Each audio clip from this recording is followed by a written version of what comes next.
Good morning, everyone. Good morning, ma'am. Good morning. Good morning, ma'am. Good morning.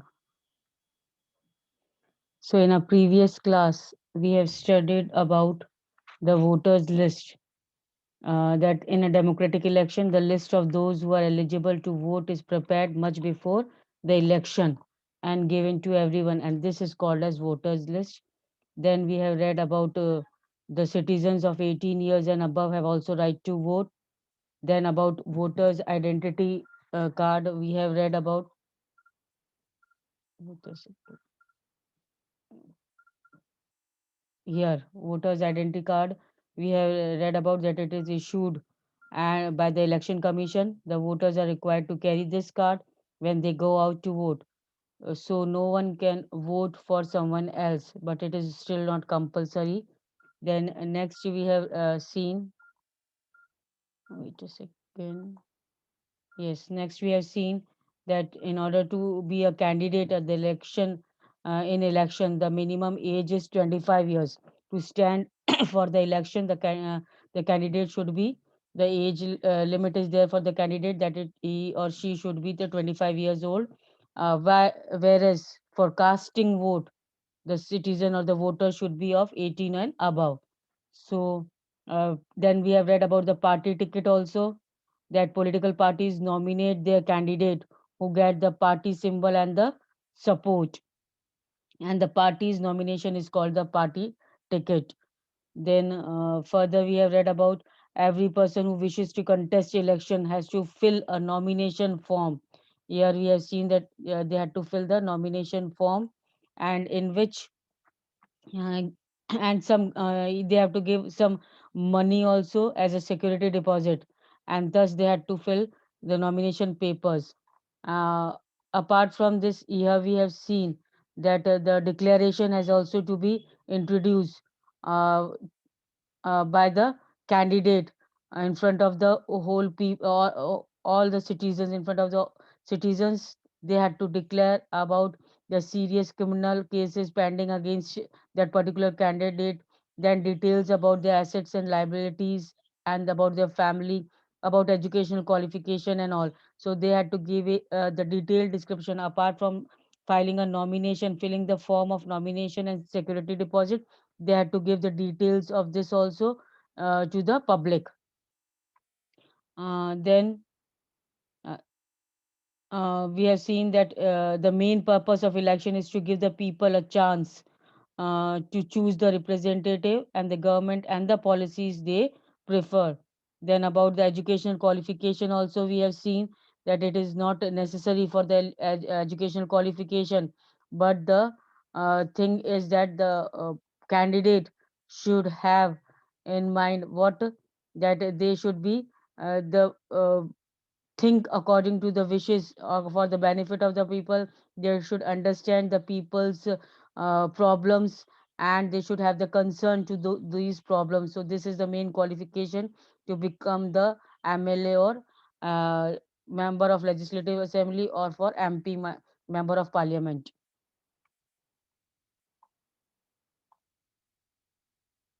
Election campaign also, we have seen that the main purpose of election is to give people a chance to choose their representative and government policies. But and for that it is necessary to have a free and open discussions about which is the better government or what is the good policies, and that is possible during the election campaigning only. When parties will campaign for their own political parties, for their candidates, then only people will come to know about the that particular candidate, what type of candidate it is they want to choose, and what type of promises, whether that particular candidate is making false promises or true promises, whether that candidate will be fruitful or not, or benefit for the citizens and the country or not. Then in a country, such campaigns takes place for 2 weeks, 2 week period between the announcement of the final list of the candidate and the date of polling. This also we have read. Then political leaders address election meetings. Political parties mobilize their supporters.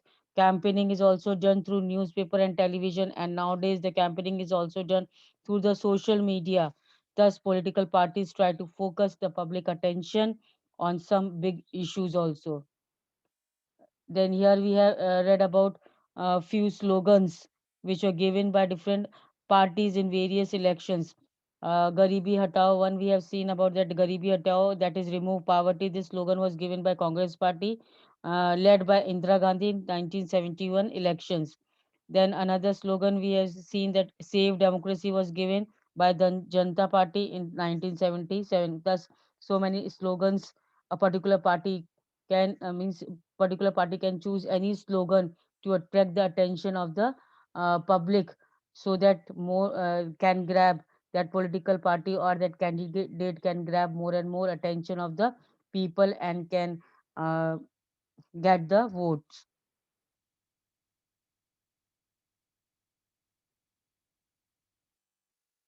Now, here we have seen that according to our election law, no party or candidate can bribe or threaten the voters, cannot give any intense, means cannot give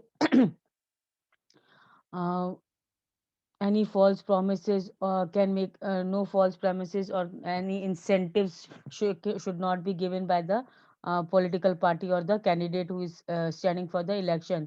Then they cannot also appeal to them in the name of caste and religion. And then again next we have seen that the government resources should not be used by the candidate. So these are the things which should not be done by the candidate or the political party during the election. And they should also not spend more than 25 lakhs in the constituency for the Lok Sabha election and 10 lakhs in the constituency in the assembly election. So these are the few points to be kept in mind by the candidate or the political party that should not be happen during the election process. Next we see that if from here we have to start today, that if they do so their election can be rejected by the court even after they have been declared elected. In the addition to the laws, all the political parties in a country have agreed to the model code of conduct for election campaigns. So the political parties had to obey the code of conduct. If they are not following these rules, these regulations, or these guidelines which are given through the code of conduct, that means they the election can be rejected by of them. They will not be given any means the candidate of that party will not be taken into consideration to fight for the election. So what is the code of conduct here? The code of conduct is a set of norms and guidelines to be followed by the political parties and candidate who is contesting election during the election time. So this is a code of conduct that must be followed by the candidate or the political parties. Now, here, according to the code of conduct, no party or candidate can use any place of worship for the election propaganda. That means no party or candidate is allowed to use the places of worship during the election campaign. Second thing they had to keep in mind is to use government vehicles, aircrafts, and officials for the election. That means don't have to use, they should not use the government vehicles, aircrafts, and officials for the elections. Third important thing to be kept in mind by the candidate or the political party is that once elections are announced, ministers shall not lay foundation stones of any of the projects.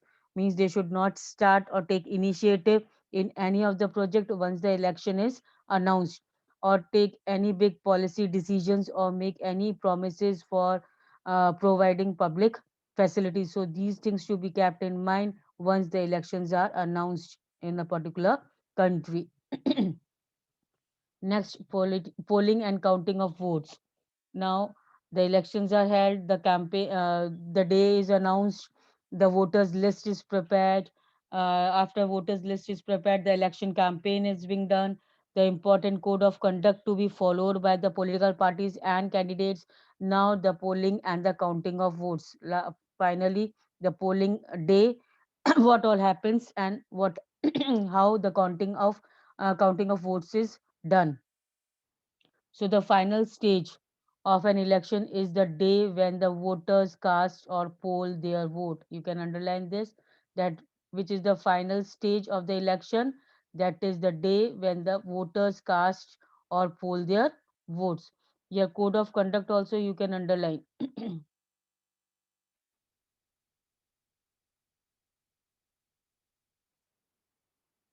These things to be followed during the election. And means bribe should not be there, and this also you can underline all these 3 4 points.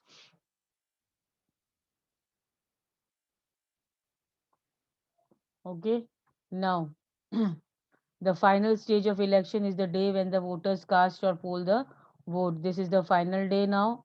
That day is usually called the election day, and this final stage is called when the voters cast the vote is called the uh, polling day or the election day. Every person whose name is on the voters list can go to a nearby polling booth situated usually in the local schools or the government offices. So these the government offices are chosen or the local schools are chosen where the voter can go and cast the vote, and they are considered as the polling booth. Then once the voter goes inside the booth, the election officials identify her, put a mark on her finger and allow her to cast the vote. Now this thing you have often observed when your parents come after casting the vote, the mark is there on the finger with the ink, black or dark blue, like that color, so that shows that they had cast the vote. An agent of each candidate is allowed to sit inside the polling booth. So many parties stand for the election, and then the agent of each candidate uh, is allowed to sit inside the polling booth, that to ensure that their free and fair election is there, and to ensure that the voting takes place in the fair way. Clear this? Now, are the elections too expensive for our country? Now, the question arises that the whole process from the announcing of the date till the counting of the vote, in the whole process, are the elections too expensive for the country? The large amount of money spent in conducting the elections in India. For instance, the government spent about 3,500 crores in conducting the Lok Sabha elections in 2014. So much money is wasted just to conduct an election. That voters out to about rupees 40 per person on the voters. That means uh, that works out to about 20 rupees 20 per person on the voters list. The amount spent by parties and candidates was more than what the government spent. That means what the government spend on the parties and all, on the candidates and all, more than that amount is spent by the political parties themselves. Roughly speaking, the expenditure made by the government, parties and candidate was around rupees 3,000 crore of rupees 50 per voter. That means so much amount of money is spended on the election process. Some people say that elections are a burden on our people, that a poor country cannot afford to hold elections once every 5 years. Let us compare this expenditure with some other figures. Now, some figures are given over here, that people say that elections are really a burden and it costs too much. The first is in 2005, a government decided to buy 6 nuclear submarines from France. Each submarine will cost rupees 3,000 crore. And Delhi plans to host Commonwealth Games in 2010. The current estimate for this cost is about 2,000 crore. Are the elections too expensive? Now, these things are important, and this much money is spent on buying of these things. But on elections, you have earlier seen here in this paragraph that that much amount is needed. So now you have to decide, is really we can say that elections are too expensive.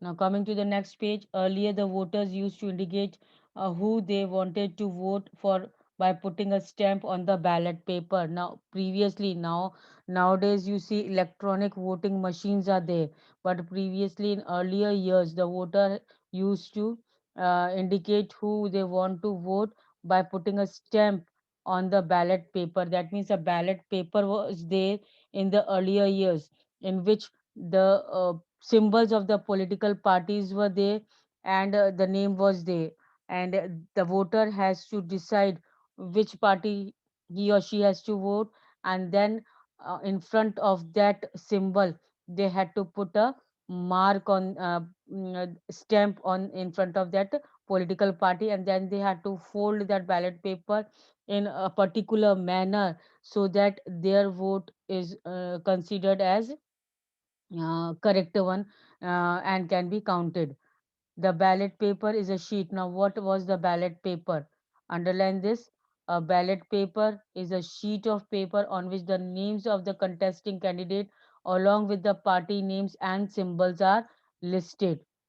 Now, this was the ballot paper in which it was a sheet of paper which names of the contesting elections, contesting candidates along with the party name and symbol was listed.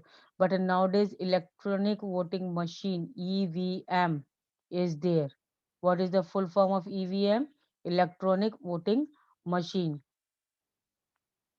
are used to record voters. The machine shows the names of the candidate and the party symbol. Independent candidate too have their own symbols allotted by election commission. So all these symbols and all are, are allotted by the election commission. All that the voter has to do is to press the button against the name of the candidate. So like the ballot paper was having the names and the symbols of the candidate, the same way EVM electronic voting machine is also having the party symbols and all, and the names of the candidate and all.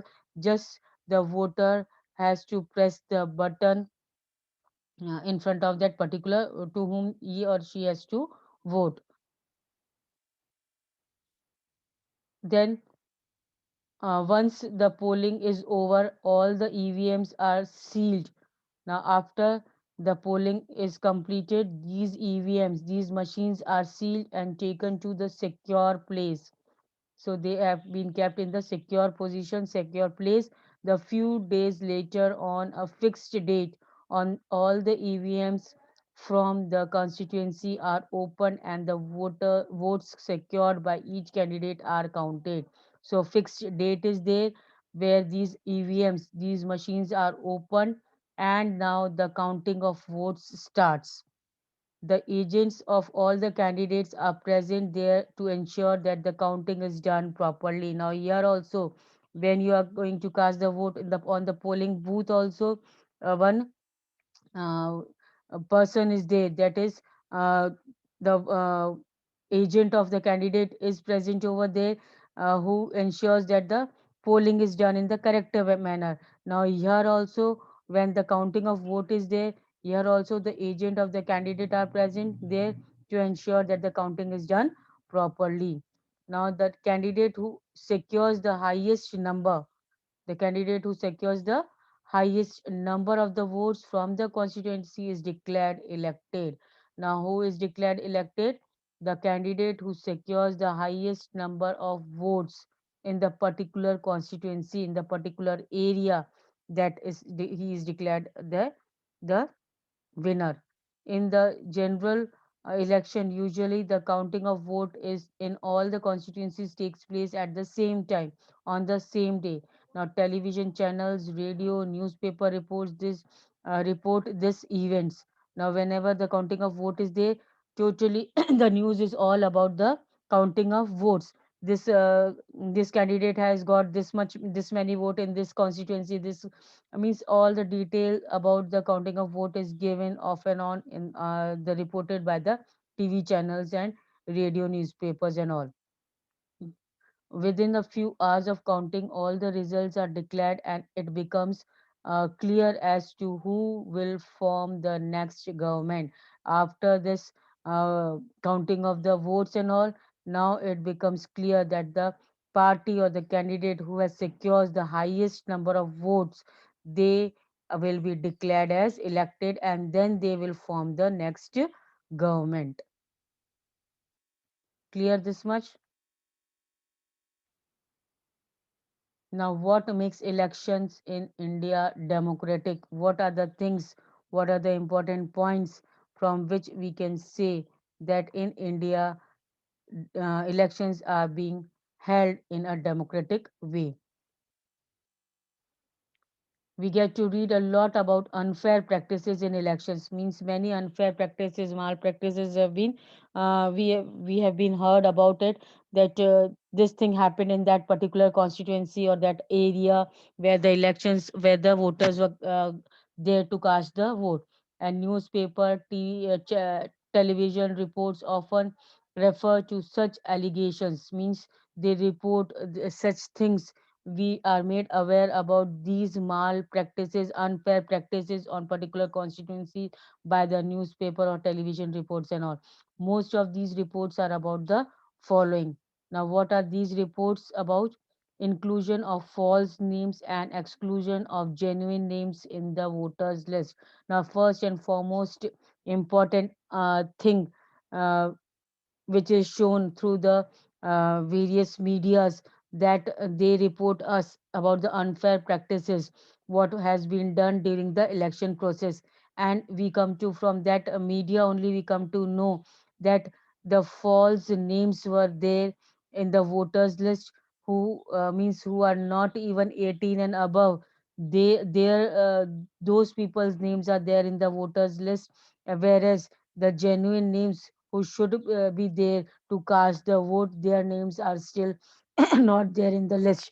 So sorry, these things often happens during the election, and we have been getting information about this through the media. Misuse of government facilities and officials by the ruling party.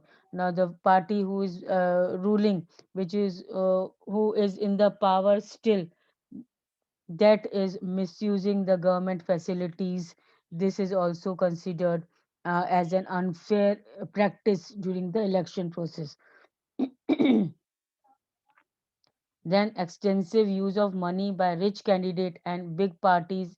Now extensive use means apart from whatever money is given to them to fight for the election, to contest the election, they are using more than that. Extensive use of money by the rich candidate. If the rich candidate is standing, he or she will definitely spend more than enough money to get more and more attention of the people, so that they can get the vote in big large quantity.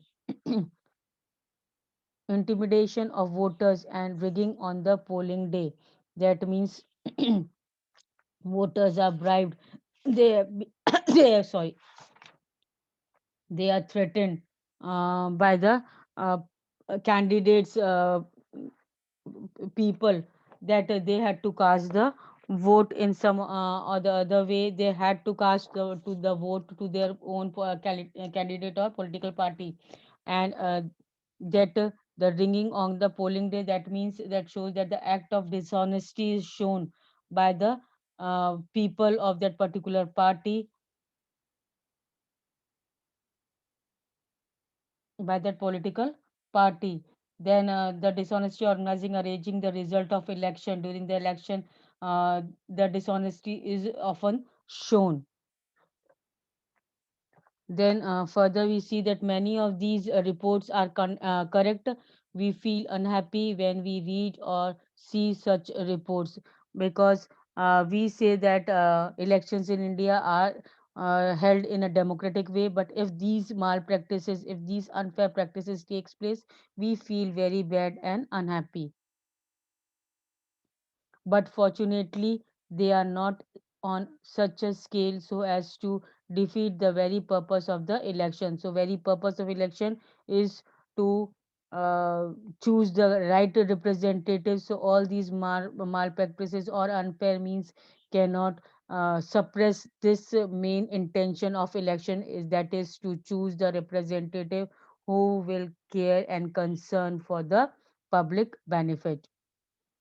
This becomes clear if we ask a basic question: can a party win an election and come to power not because of it has popular support but through the electoral malpractices? This is a vital question.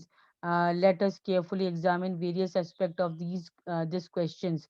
Now, this is the thing that if these types of unfair means are adopted just to win the election, is it really so that those party also only, or those candidates only come to have the power in the government, those who use these unfair means, or really the election is held in a free and democratic way? Now, independent election commission. Now here we see that how to control these malpractices, these unfair means. There is an independent election commission. One simple way of checking whether elections are fair or not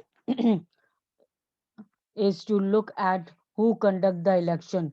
Now if we will have more attention of who is really conducting the election, it will be simply checking on these unfair practices, that if the person who is holding the elections will be fair enough to check all the election process from the right from the voters list to the for filing the names of the candidate till the counting of the vote. If the that particular organization or commission is fair enough, then we will see that these questions of unfair practices will not do anything for the democratic election to be held. Or can the government or the ruling party influence or pressurize them? Do they have enough powers to be able to conduct the free and fair election? Do they actually use these powers? So an election commission, independent election commission is there, but the questions arises in each and every mind, that whether the really they are capable, this independent election commission is really capable, that they have enough powers to be able to conduct the free and fair election. Is the ruling government, whatever the government is, prevailing government, has no influence in reality on this election commission?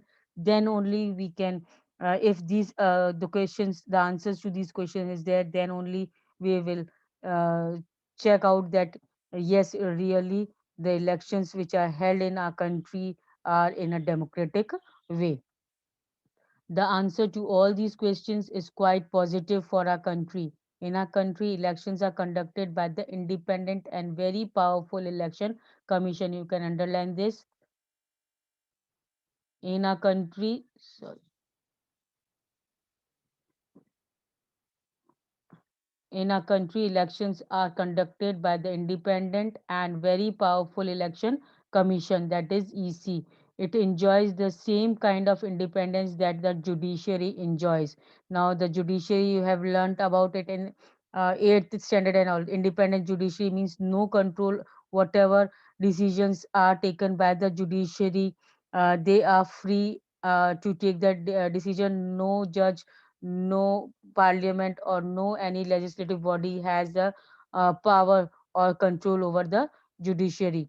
So like the judiciary, the election commission also is independent and enjoy the same power as judiciary. The chief election commissioner, that is CEC, you can underline this, the full form of CEC, that is the chief election commissioner, is appointed by the President of India, who appoints the CEC, Chief Election Commissioner.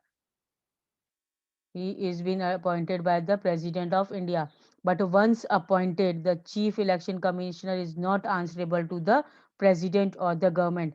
Though Election Commissioner is elected by the President, but once this election commissioner, chief election commissioner, is appointed by the president, whatever work, whatever decisions the election commissioner takes, he is or she is not answerable, or that commissioner is not answerable to anybody or about his own decisions. Clear? Even if the ruling party or the government does not like what the commission does, it is virtually impossible for it to remove the CEC. So, whatever decisions once taken by CEC, Chief Election Commission, are the final one, whether you are you go to that particular decision or not. Nobody is there to remove that CEC once appointed by the president, and whatever decisions are taken, they are taken whole means fully as independent. He is or she is free to take any of the decision regarding the election process.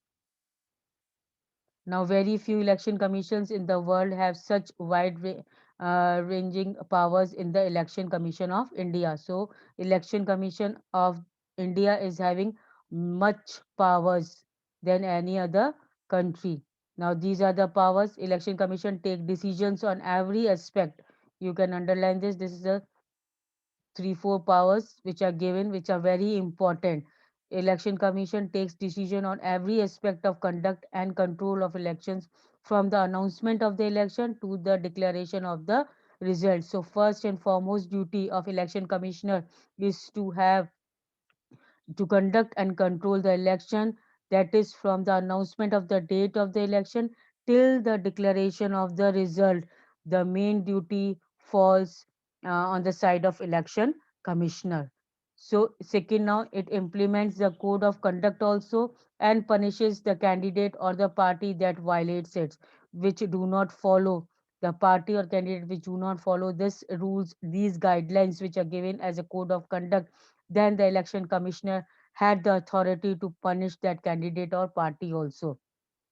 During the election period, the election commissioner can order the government also to follow some guidelines to prevent use and misuse of the government power, to enhance its chances to win election, or to transfer some government officials. So this thing also to be kept in mind by the election commissioner, that during the election certain powers in certain guidelines are given to the prevailing government also, so as that the government which is still there, the ruling government, is prevented by using the misuse of the government power in the election, and can transfer, is not able to transfer any of the government officials during the election. So these things are to be kept in mind. Then lastly, when on election duty, government officers work under the control of election commissioner and not the government. So while elections are being held, till from the announcement till the declaration of the result, all the government officers are under the duty of election commissioner. Now the election commissioner gives the duty, and the government officers work now during the election process, they work under the election commissioner, not as on the for the government itself.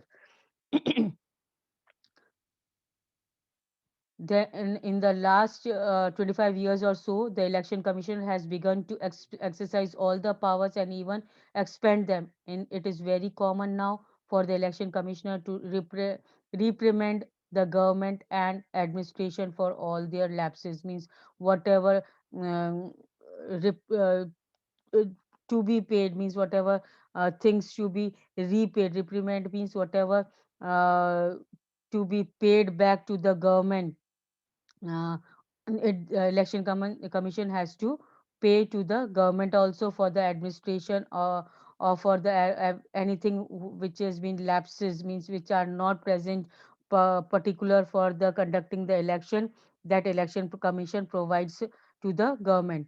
When the election officials come to the opinion that the polling was not fair in some booths or even the entire constituency, they order to repoll. That means the order of repolling also can be given by the election commissioner if he or she thinks that the unfair means is there, or the polling of the particular candidate is not done in the fair way. The ruling parties often do not like what the election commission does, but they have to obey. This would not have happened if election commission was not independent and powerful. And that shows that election commission, yes, election commissioner is powerful in India. That is why the most of the restrictions are made during the process of elections so as to have the free and fair election conducted in India. Till here only today I end. In our next class, we will continue from the popular participation. Till then, take care, read the lesson till here, and if any of the doubt, you can ask me. Thank you.